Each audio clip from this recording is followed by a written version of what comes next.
And we gon' give you that dope. And we gon' bring you that dope. It's Gator Beat it, baby. Man, state to state, baby, coast to coast. Like the fire, baby, spark the joke. And we gon' bring you that dope. Come talk with Erica, man, talk with G. And all you gotta do is talk with me. And we gon' give you that dope. And we gon' bring you that dope. And we gon' give you that dope. And we gon' bring you that dope.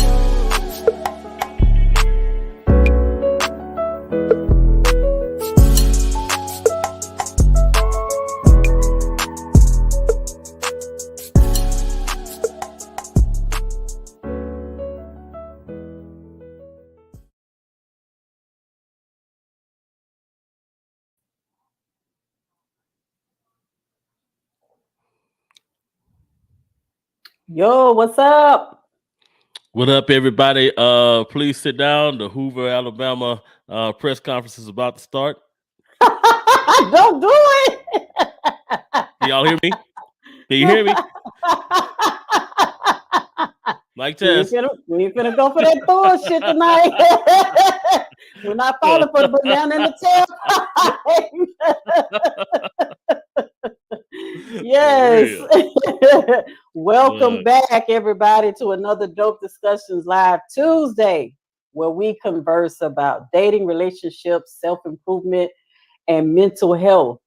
And speaking of mental health, we gonna tap into that a little bit before we get into our main topic tonight. But everybody come on in, grab a seat, grab your favorite drink, your favorite snacks, and join us in the comments and converse with us tonight. We're going to have a great topic for y'all.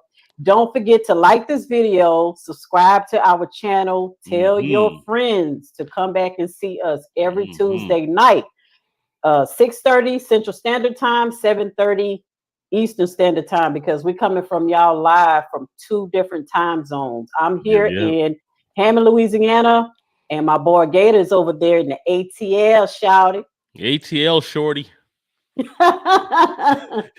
No, man, like welcome everybody to the virtual congregation. This is a little behind the scenes. So before we started the show, I was literally trying to stuff down some noodles, right?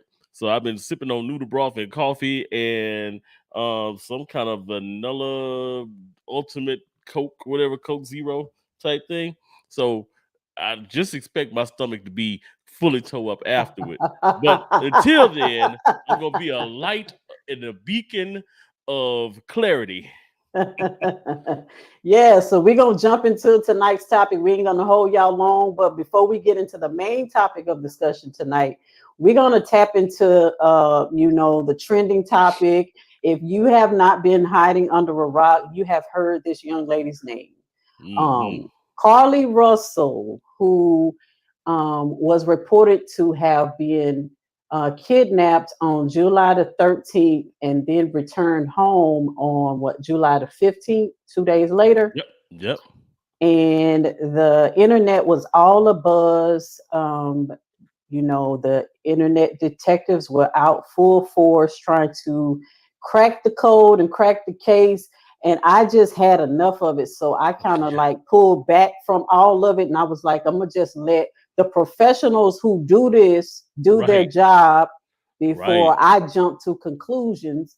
But I will say I did err on the side of believing her, because too often we don't get the attention that we deserve when something like this happens. So I was happy to see that a lot of people were talking about it, concerned about it.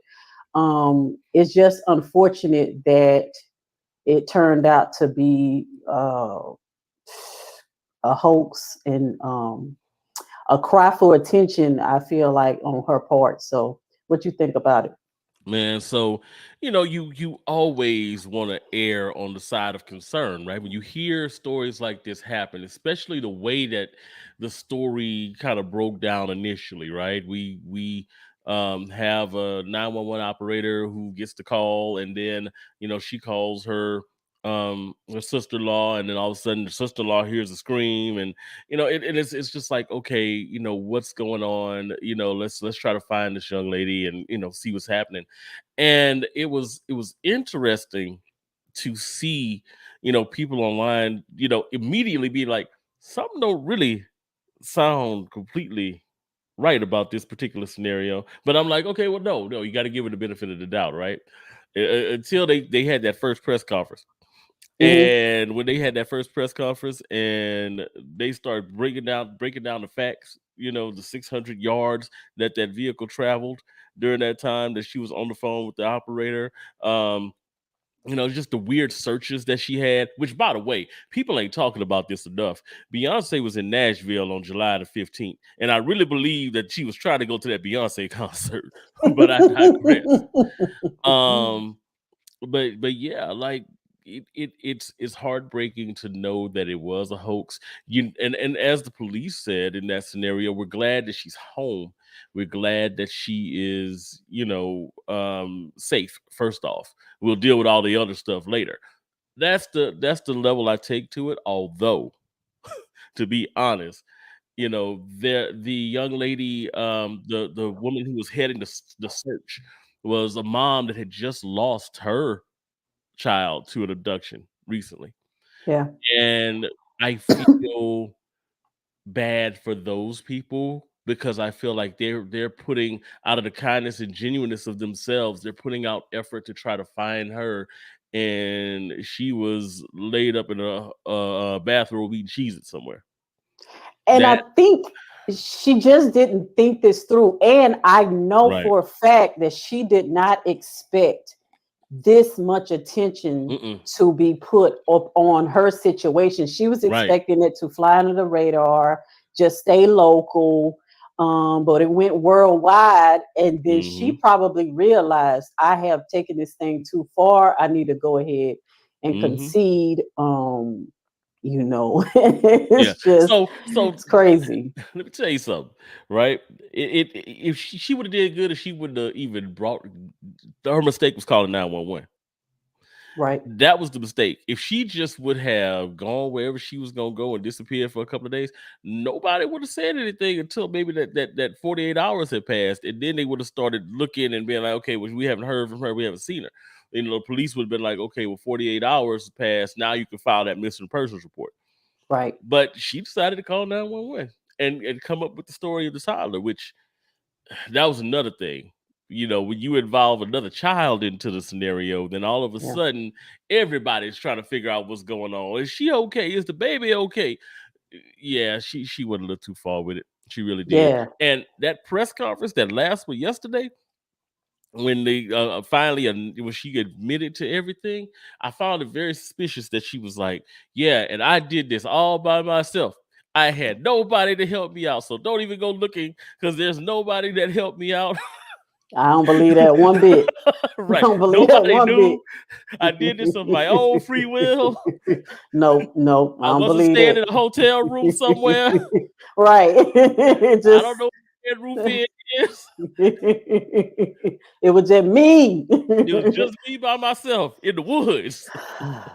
Whole thing. Yeah. I still I just feel kind of sorry for her because I feel Yeah. like she got in over her head. It was a cry for attention, and I think it had a lot to do with the relationship with her ex-boyfriend. She was trying to get his attention, Yeah. and it just went too far. And we've all been young and in love and done something stupid trying to get the attention of that person, but this was I wouldn't do this. Right. I just wouldn't do Exactly. this. Like I done some stupid shit. But not But I this. wasn't gonna do nothing like that. I mean, and he came out today and had a statement where he, was like he didn't really want anything to do with her. He can't believe that she would do something like this and bring him and his family, who were naturally caring about her, to this particular level. There's gonna be some. She's gonna have some repercussions coming. I mean, if they don't charge her, which they probably will. I mean, heck, she's Nadine and I were talking about this last night. She's a part of a sorority. She's a part of the AKAs, Wow. and I can see them saying, you know what, we're gonna put you out. Yeah. Because of Yeah. something like that. Because it gives them bad publicity. Because every other picture you see, she's skiing. So It put a lot of bad attention on a lot, like her job, the place she worked at. yeah, yeah, Um, and why would you take toilet paper in a roll, and you was going to Target, all that stuff you could have bought from Target. You didn't have to right. steal it from your job, and I don't know.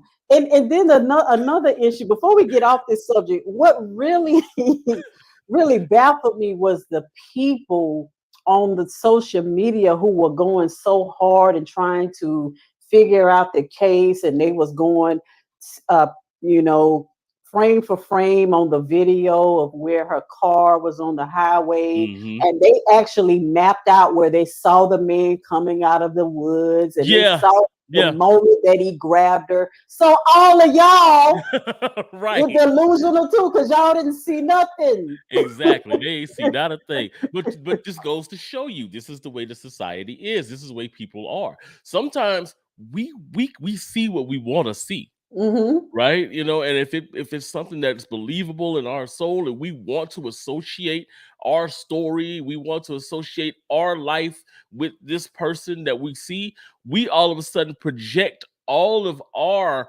thoughts and all of our function upon them, and we allow us to live vicariously through them. So Yeah. everybody, I think that was Jocelyn, not Jocelyn Figueroa, was saying that on the Breakfast Club this morning, was saying that a part of the reason why everything went so hard for her was because she was one of us, and she said by us, I mean black women who were doing well and were getting their ish together and was really doing good, and all of a sudden this happened. So she was like, behind the scenes there were a lot of affluent black women who were pushing it, Hmm. and pushing the whole thing. So when it was like, oh no, she lying, there's some people still that's like, oh well, the police that put her up to saying that she was lying and all this kind of stuff. I'm like, really? So that's where we It's too that's much. that's what we doing? Okay. Anyway, on to our main topic tonight. We didn't want to spend too much time on Carly. I just wanted to kind of touch on it because that's the trending topic and everybody's talking about it. And Oh yeah. I wanted us to, give our opinion on the situation. But tonight we are talking about relationships, one of our favorite topics. Oh And yeah. this was inspired. This was Gator's one of Gator's topics that he wanted to discuss, and this was inspired by the whole Keke Palmer, Usher, and her boyfriend getting on Twitter, going off on her about the outfit that she had on. Mm-hmm. So that inspired our topic, and we're going to be talking about, the fine line, or maybe the thick line between disrespect and controlling, and where do you draw the line where you feel like you're being disrespectful or your partner is being controlling of your behavior. Right. I mean, here's the thing. And the first thing that we got to think about in this particular scenario is that each person alive, if you got a heartbeat, you're an autonomous being, meaning that people might have gone through stuff like you did, but they didn't go through what you did. They're not the same person. So things affect them differently. Different actions that you may take, different things that you may say, they affect people differently. So when we look at a scenario where, and to kind of fall back on the Keke Palmer situation, right? When you look at a scenario like that, you can't really tell somebody how to feel about something, right? The one thing I will say about her boyfriend, gentleman, is that I can't negate how he was feeling. I will say, just kind of a quick diversion. He mentioned the outfit in the tweet, but it had nothing to do with his outfit. Like she's worn stuff like that. He's posted stuff like that before. What it had to do with was, and I didn't know this at first, when I started looking at the entirety of videos, what I saw was that, it's the fact that she is literally like, oh my God. Now, this is somebody that you have as a peer and that you've probably met, a number of times. And it wasn't just the one video where she's, oh my God. It was just like a consistent amount of her just going over the top with it. And so if I'm a man, or if I'm, if I'm anyone, and I see my significant other at the Usher concert, and she's like, dancing and singing with him, that's what she do. But if all of a sudden I'm seeing her lives, because she did this on all her lives, where she's like, oh my God, acting like the panties are wet and everything, then I'm kind of like, say, bro, like, you're doing too much. You're doing too much. Now, that being said, you don't go to social media with that. I'm one of the people who have a strong opinion that, what you keep in the house in that particular scenario, we need to talk about this. This is in a relationship. We need to talk about this. We don't need to blast. I don't need to, blast my disdain for what my partner did on social media. Right. And I agree that I don't believe in airing out my grievances with my partner in public, but I also see the other side of it, because remember when you were growing up and your parents told you, if you act a fool out in public, I'm gonna check you in public. Yeah. And that is I got that speech.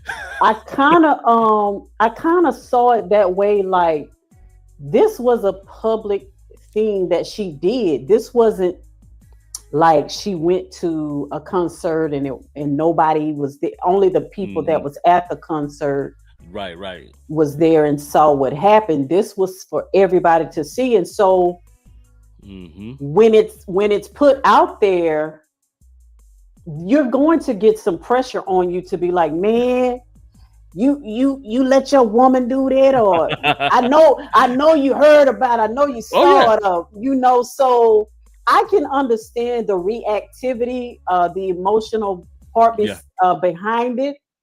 I still don't agree with from either one of their ends, because once I went back and saw some of the additional videos that she posted, I was like, it seems like she's trying to make him jealous on purpose. So there may have been something going on between them before the concert, because she was just like fanning herself and oh my God and all this stuff. And I'm like, if I'm going to drool over a celebrity or somebody that, I am attracted to, I'm not going to I'm going to make sure that the person I'm in a relationship with right didn't get to see me acting like that. Yeah, and I can see your point from that, because it's a scenario where, like I said, he wasn't bothered about the outfit.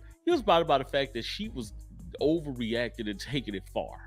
You know Mhm. what I'm saying? And as a man, I'd be looking at that like, we like, I'm calling you right now, because you're right. Mhm. Now, Nadine and I was speaking about this when it first happened. I was like, you got to believe that the reason he started kind of posting it out on Twitter, people was hitting him up like, hey, Mhm. bro, you see this? Yo, dog, you see this? You know that? And really attacking him in that sense. So he was like, you know what, bro? No. Let me go ahead and put this Yeah. on out here right quick. So yeah, I can see that. I definitely can. I think, me personally, I probably would have handled it, but you have a point there. That was some of the things that they used to tell us when we were little. Like, look, you go act a fool in public, I'm gonna show you out in public. And Mhm.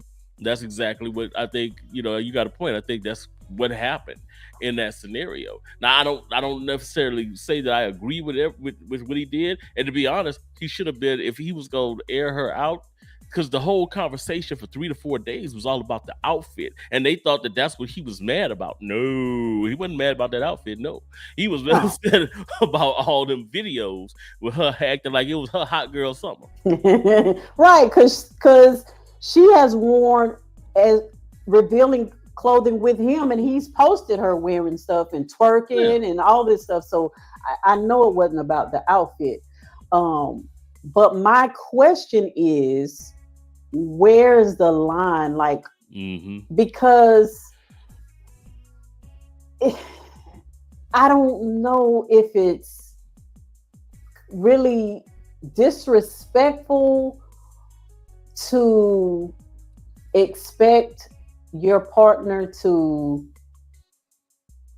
stop doing something that they were doing before you met them, and while you've been okay with the behavior, but Mm-hmm. then once it gets to a point where it's kind of damaging your ego, Right. now you want to draw the line there. And where do you draw the line on when you call something disrespectful, or you're Mhm. trying to control the other person's behavior in order to make you feel comfortable? Exactly. So, like I said earlier, I think that everybody is autonomous, right? Everybody has a different experience and background. So, I think the borderline can be different for each person. However, there are some universal truths, right? Hmm. There's some universal stuff. You don't flirt with another man in public, or with where you're around your partner, or to be honest, you shouldn't be flirting with another man or woman outside. If they don't see you, you shouldn't be Hmm. doing it. But that's a generality. Like Kelly was saying, the whole I'm single till I ain't single attitude. There's a lot of Hmm. people who have that, and they feel like anything that they do is perfectly okay. It's not disrespectful for me to be in another woman's face because we ain't married. It's Right. not disrespectful for me to flirt with this man because we ain't married. You know, And I, to a certain extent, I don't know, because when you and a person are in a relationship, a committed relationship that you both agreed to, um there are certain expectations that come with right? a monogamous committed relationship. Hmm. And if you feel like you can be inside of a committed relationship but still act single, That is not gonna work. I think there's a problem with the relationship. Yeah, they're definitely, and this is why those things need to be defined from the get go. If you with somebody who is kind of like, I'm in this relationship, we're doing a relationship thing, but we ain't married. Red flag, you know, Hmm. because all that Hmm. means is that they're looking for the opportunity. Don't keep me on the sideline sitting here waiting for you to decide you're going to find somebody who's an upgrade from where I am and then jump ship. And Hmm. I've committed my time, my resources, all those things to you, and you didn't see me as nothing but a go-between. I think when you first start a relationship, it should be written out and made plain. Like, hey, Mhm. this is what we're doing. We're in a monogamous relationship. I'm the only person you with. You the only person I'm with, and that's it. That kind of clears up any confusion. So if you do step outside of those boundaries, then it's definitely blatant disrespect. You know. Now there's some people who would consider that a controlling aspect. You Right. know, you know, he gets upset every time I'm in, you know, some man face. I can't have men as friends and things like that. And to a certain extent, it can be controlling. You know, if you're in a relationship with someone who doesn't like the fact that you have friends of the opposite sex, you may feel it's controlling. They may just feel it's disrespectful. So you have to get on the same page with how do we feel about certain things. This is where the communication side comes in. Yes. Good I see evening, everybody Adele. jumping in. Welcome, welcome, welcome. Um, I it's like I know we live in the era of, self-love and getting to love yourself, and I'm a big advocate of that. Mhm. But I believe that aspect is to enrich the relationship experience, not to bully your partner into Mhm. you're trying to change me or you're trying to control me, and I got to love myself first. Once you enter into a partnership with somebody, you have to learn how to make concessions Right. inside of the relationship. I still believe in being an individual inside of a relationship, but you're also part of a partnership in a team. And it's not conducive to a healthy relationship if, y'all are bumping heads Right. about what's respectful and what's not respectful, what's controlling and what's not controlling. Y'all have to be in agreement on what that is. Right. And if Exactly. there's one person in the relationship feeling like the other person does not understand their interpretation of respect, and you're trying to get them to see your side and they're trying to get you to see theirs, y'all are probably incompatible. Right. See, that's one of the things that I harp on so much, and people will always say, "Why you can't just leave everybody? Sometimes you got to give them a chance." You know what? Yeah, you can. Like if you know that however you feel about someone, you know, whatever it is, and however you feel about that person, if you know that you being there is conducive to your unhappiness, but you just want to stick around because you care, that's the wrong reason to be there, right? Mhm. You want to be with somebody who is going to compliment you and allow you to be as much of yourself as you could possibly be. If you have to squeeze yourself into certain parameters just to make this person happy, and you sitting there living in land, then that's probably not the person you need to be with. Y'all are probably not compatible. So it's Mhm. okay to let that go and say, okay, I'm looking for someone that I have more compatibility with. You know, I mean, who when I being myself, they don't feel disrespected. Right. That being said, they don't be disrespectful either. You Right. know, because I'm talking to the men on this one, right? Because we can say that as men. We can say, oh, well, you know, I'm going to find somebody who's going to be compatible with me and do this and do that. But once you're in a relationship with somebody, you also got to realize you're in a relationship with that person. So there are certain things that you ain't going to just be able to just do. You're not going to just be able to go and flirt with this woman and flirt with that woman, because I don't know any woman who's going to be okay with her man going out there flirting Mm-mm. and you know, being out in the streets and doing all that kind of stuff. Vice versa, I don't know any man who gonna be all right with his woman having male friends all the time. Mhm. And it's okay. You know what? It's okay if you have male friends. I don't need to be have you going out with them. I'm gonna go out with my male friends. We're gonna go out and chill. Oh, I don't know about that. Unless I'm coming. What bar are we going to? Yeah. What spot we headed to? And it's but those are simple things that you have to do. It is all about communication. And sometimes if you can't communicate that and you can't understand where your partner's coming from, it may be meant for you not to understand, because that may not be the path that you need to be on. Yeah. And I think the mistake a lot of people make, I've made it many, many times, is that we look at relationships as a vehicle to negotiate what we wish we could change in our partner. So it's like we're making a deal with them. I know when we first got together, you were going to the club all the time.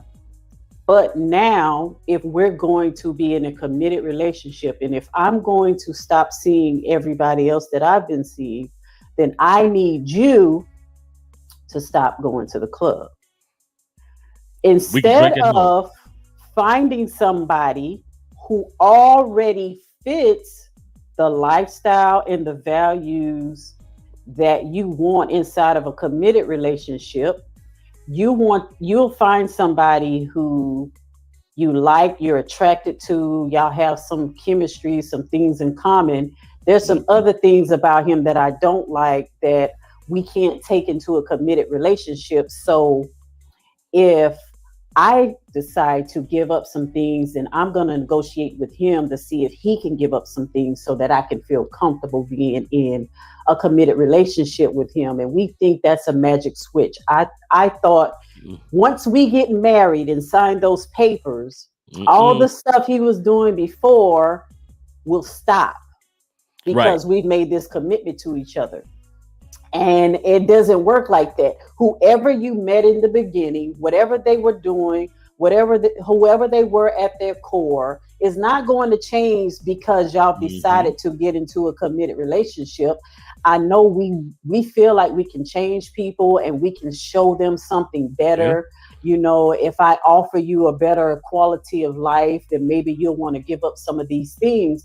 Instead of just being patient enough to just wait for the person to come along who already fits those things, we would like to change somebody and have them give up some of those things and negotiate with them. And it usually doesn't turn out good for either party, because you feel like that person is trying to change me. They don't accept me as I am. Right. And then the other person is like, you don't care enough or love me enough to change those things. Exactly. And that's where the problem lies. It's because it's not necessarily they don't love you enough to change. You're asking them to change who they fundamentally are to make you happy, because you feel like if they loved you, they would change themselves to make you happy. At the end of the day, you're an autonomous person. They're an autonomous person. Their happiness is coming from within. Your happiness should be coming from within as well. So if you were with someone and you realize that, hey, they won't change, they're not doing what I want them to be doing, they probably weren't meant to be doing what you want them to do. You need to go find somebody else that is actually going to be on your same wavelength.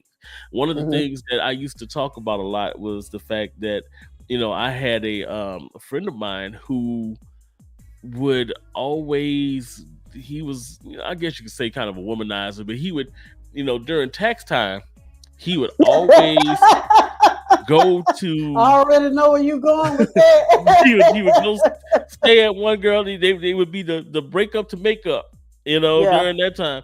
And then when tax season was over, into June and all that, usually right after crawfish season, he'll go start messing with the other girls.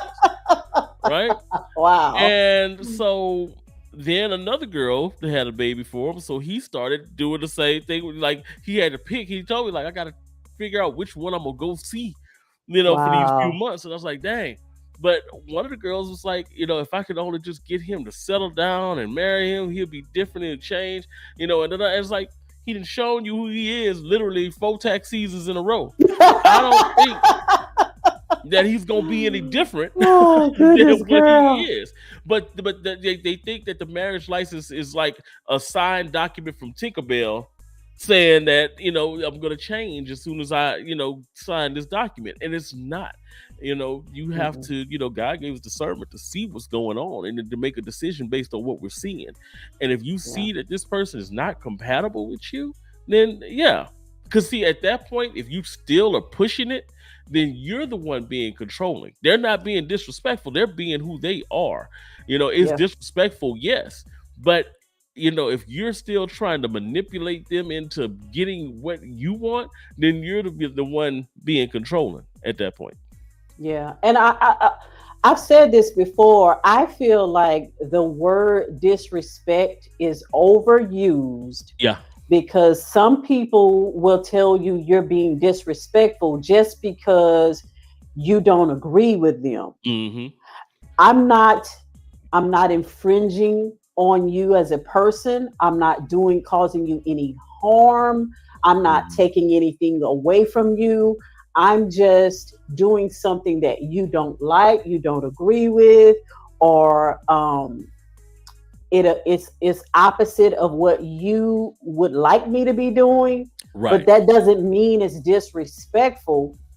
But I think people use that word as a way of controlling, because if I tell you is something is disrespectful to me to get you to stop doing it, then I can control the things you do and don't do. Right. Because I can just put it under the category of you're disrespecting me. Exactly. And oh, go ahead. If I asked you to come home at 10 p.m. and you come here at 10:30, you disrespected me. Right. No, I think you're controlling. Yeah. And usually you can tell the difference because those people who are controlling get so meticulous about the things that they're asking for and they're desiring from you. You know, oh, I didn't call you at 12 o'clock. You know, I ended up calling you at 12:45 because I had a business meeting. You know, you must have been with some, you know, some chick or whatever. You know, you see that a lot. And you know, that's why it can be a broad line and it could be a fine line between disrespecting and the partner being controlling. And, you know, controlling is more along the lines of, you know, I don't want you to do this. And if you do this, then there's some sort of consequence that you're going to pay. Right. You know, if you're doing it, whether that be, you know, no sex, whether that be a scenario where, you know, I'm going to put you out the house or whatever it is.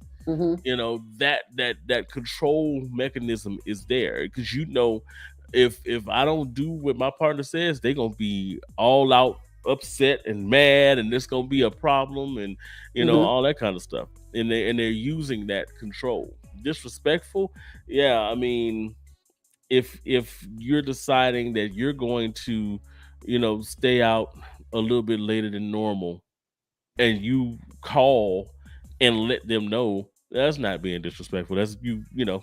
But if you get to the house and they got your stuff out there on the patio, then yeah, that was probably trying to be controlling. And I think a lot of people, and this is a society as a whole, we've been programmed to view relationships in a codependent way. Yeah. So what I mean by that is when we get into relationships, we put too much weight on what our partner does as a direct reflection of who we are. Yeah. If my partner goes out and does something stupid, that doesn't automatically make me stupid too. Right. Don't be showing out there and embarrassing me in public. Right. It's like they still have a mind of their own that controls their own body. Yeah. And your partner is not a puppet. Right. And your partner is not, as much as we love to say this, your partner is not a direct reflection of you. No, because really not. it's still two different people coming together to agree on certain things, but we don't move at the same time. And it's not like Ludacris, when I move, you move, just like that. It's two totally different people with different mindsets, different patterns, different hormones, different backgrounds. So we put too much weight on, my better half or my other half, and it's not two halves, it's two whole people. Exactly. I mean, but you have people who are out there who will say that, and I hear that more from women than men. If their man is out there in the streets cheating and doing whatever, you're out there making me look like a clown. No, sis, you don't look like a clown. You weren't the one who was out there cheating. Right. He's the clown for going out there and doing what he was doing. You had nothing to do with that. So don't feel like people gonna talk about you bad. Now they're gonna talk about you bad anyway. Now, if we know that you know that we know that you know, then and then you out here trying to defend him, right? I'm gonna put the clown paint on your face. Exactly. Come on, Miss Russell. You know that girl was like exactly.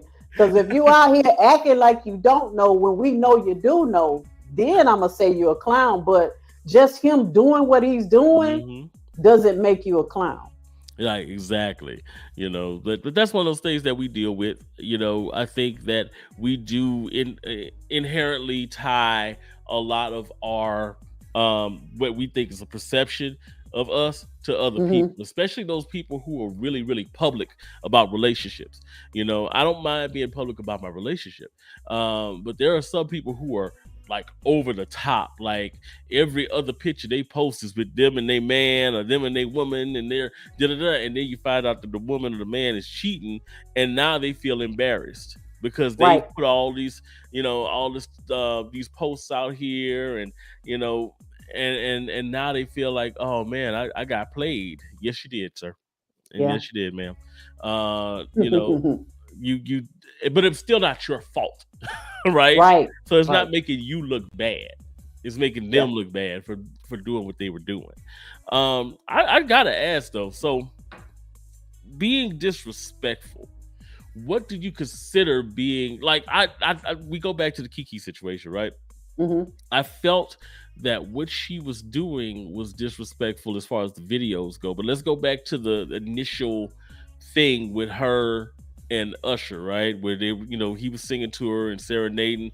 I didn't find that disrespectful, right? They're peers in the industry and all that. But I didn't really find that disrespectful, right? Now, I know folks who would be like, oh, hell no, my woman wouldn't be up there getting serenaded by no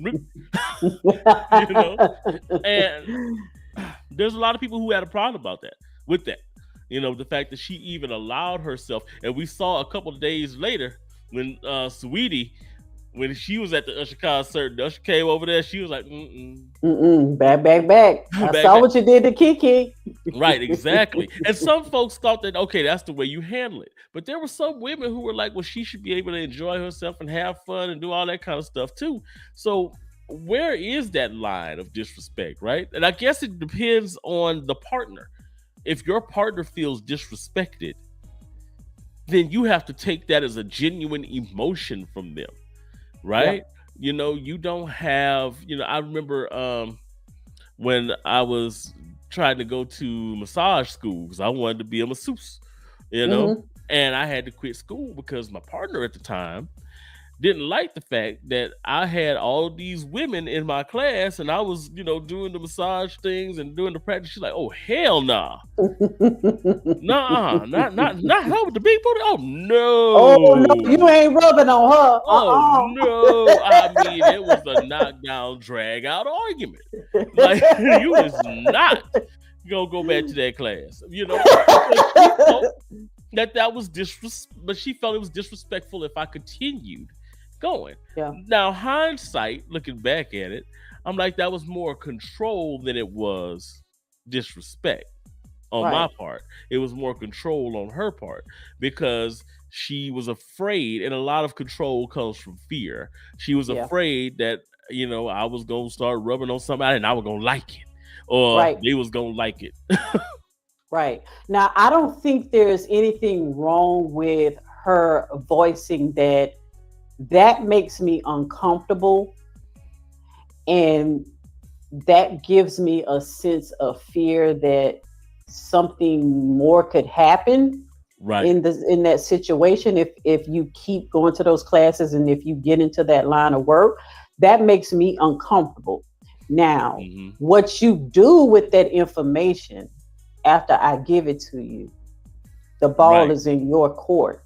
Right. Now, if my uncomfortability is not a priority and you're like that, you know, you're infringing on my desire to want to do this. Now y'all are at an impasse where you have to make a decision. Well, if you're going to keep doing it and I'm going to keep feeling uncomfortable, then maybe we can't be together. And from your point of view, if you're going to keep trying to get me to stop doing this when this is something I really want to do, then maybe we're not right for each other. Exactly. Right. I wish I would have stayed in that school too, man. Sure, I don't know. Nadine probably ain't gonna be you ain't gonna be rubbing. Nope. That had already been settled. Oh no, you quit getting the day rubbing. Right. No, but I mean, as far as thinking back on it, like, you know, that there's a lot of people who actually do make pretty good money doing the masseuse thing, you know, and you know, for athletes and things like that. So it's like, dang, you know, but just from that controlling factor. You know, because it wasn't like she didn't break it down and say, look, this is how I'm feeling. This is how she was like, hell no, that big boy, if you don't get your tail out of school. That's the thing with us is that the vulnerability of saying that makes me uncomfortable and that makes me feel insecure.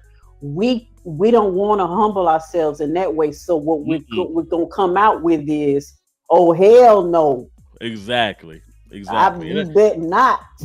And I think you hit the nail on the head. It's like a lot of times we don't want to. We feel like it's almost a disgrace to us to admit that something affects me. You know, men have that a lot. This is because there's an insecurity within some men about being able to be vulnerable, you know, and voicing their concerns or their feelings. So when it comes out, a lot of times it comes out and it makes it appear as that, you know, they're just being controlling, and they are, but that control coming from a deeper rooted sense of insecurity about something that's happening that they can't express at the time.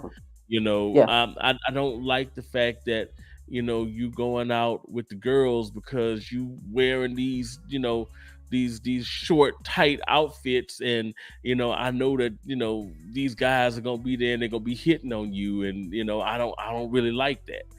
But that's not how it comes out. It comes out as, oh, you thotting, huh? You gonna go out there?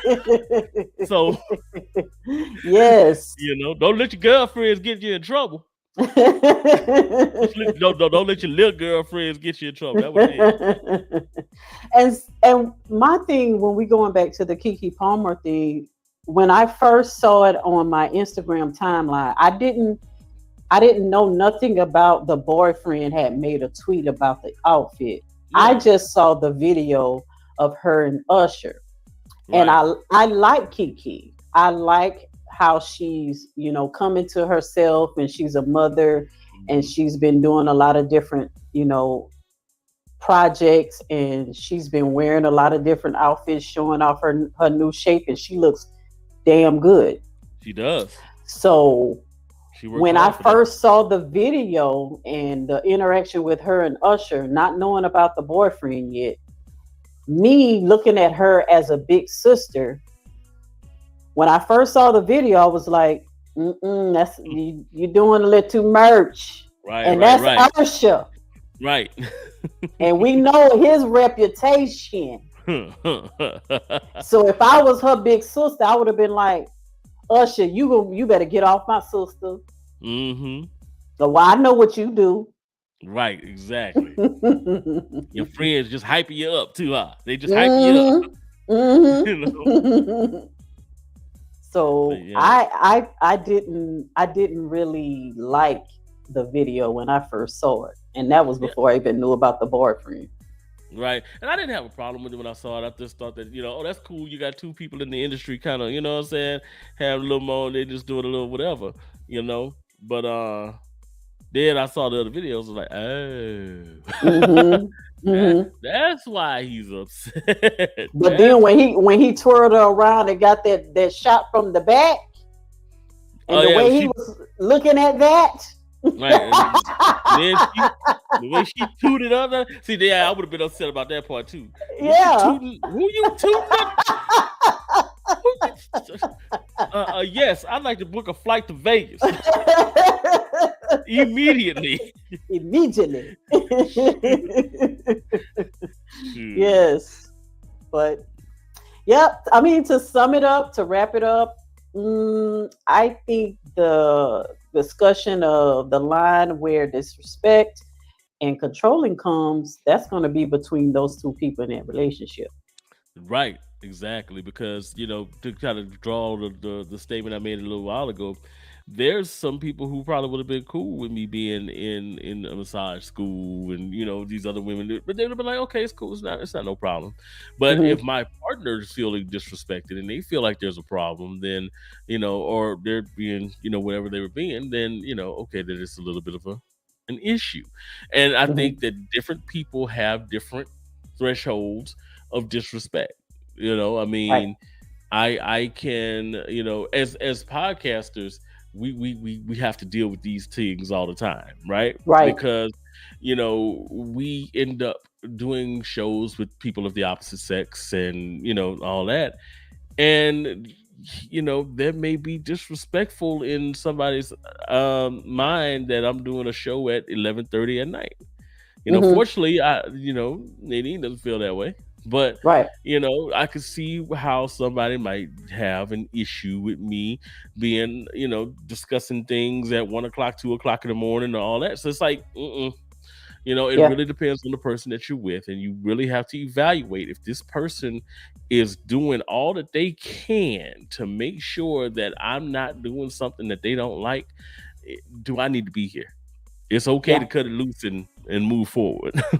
Yeah, and I think the word respect is closely related to boundaries. So what are the boundaries that you and your partner have set in that relationship? You have to have those clear cut boundaries, not no gray areas, and not no we'll just see when we get there, we'll cross that bridge when we get there. No, you need to have clear cut boundaries. And then when your partner knows your boundaries and then they knowingly cross your boundaries, then that's disrespect. Right.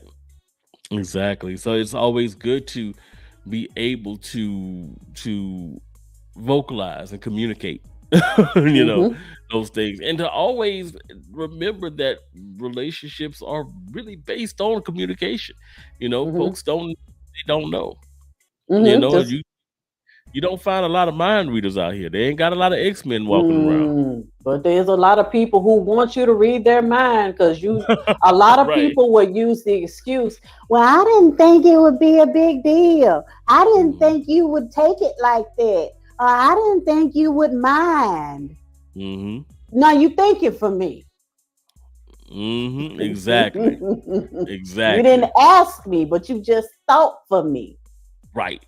That happens in a lot of friendships. More than anything, that happens in a lot of friends. When you getting volunteered to go places, and wait a minute, what you mean you just brought all your stuff to my house? And where's it supposed to go? Oh, you ain't think I was gonna mind? Oh, okay. Or you get invited to some place you think it's gonna be you and the friend, and then it's 5 more people there. Right. You're like, I don't know them. I don't know them. Right. I don't rock Exactly. with them. That's why when somebody invites you somewhere, that's what you ask. Who all gonna be there? Right. Exactly. Or back in the day when, you know, I used to go places with my partners and they'd be like, okay, man, you know, I need you to take a charge, man. So they got the ugly girl. You know, I need you to take the ugly one. You gotta take one for the team. Take one for the team. How you knew I was just gonna be? You did already agreed to this? Right. Shoot, don't do me like that. Set me up for the okie doke. Man, I love my partner Jay. We talk about it. We gonna wrap up on this. I love my partner Jay. We ace boon cool with my bestie. But man, one time we were out, you know, just perusing the streets. And he had some young lady that he was interested in, and you know, beautiful young lady, you know. So he brings me to this like, oh, bro, I forgot to tell you, man. I had promised the bro that I was gonna hook her up with a friend, her friend up with a friend, and I'm like, what? Like, yeah, you're gonna hook her friend up with a friend, but she should be straight though, because you know your girl pretty. I'm like, yeah, that's true, man. Well, we walked in that room. And that girl, first of all, I don't do junkies. And she had tracks just like you had a whole there was Thomas the Train on her arm. Oh no. Yeah. Oh, it was bad. I was like, bruh. The whole time he was in there talking, he was just looking at me like, oh man, I'm sorry. Like, yeah, bro. That's not cool. Bro. You gonna owe me something after this. You're right. Because you probably had got set up with the gangster. If you had messed with her, you'd have caught that gangster. Right, exactly.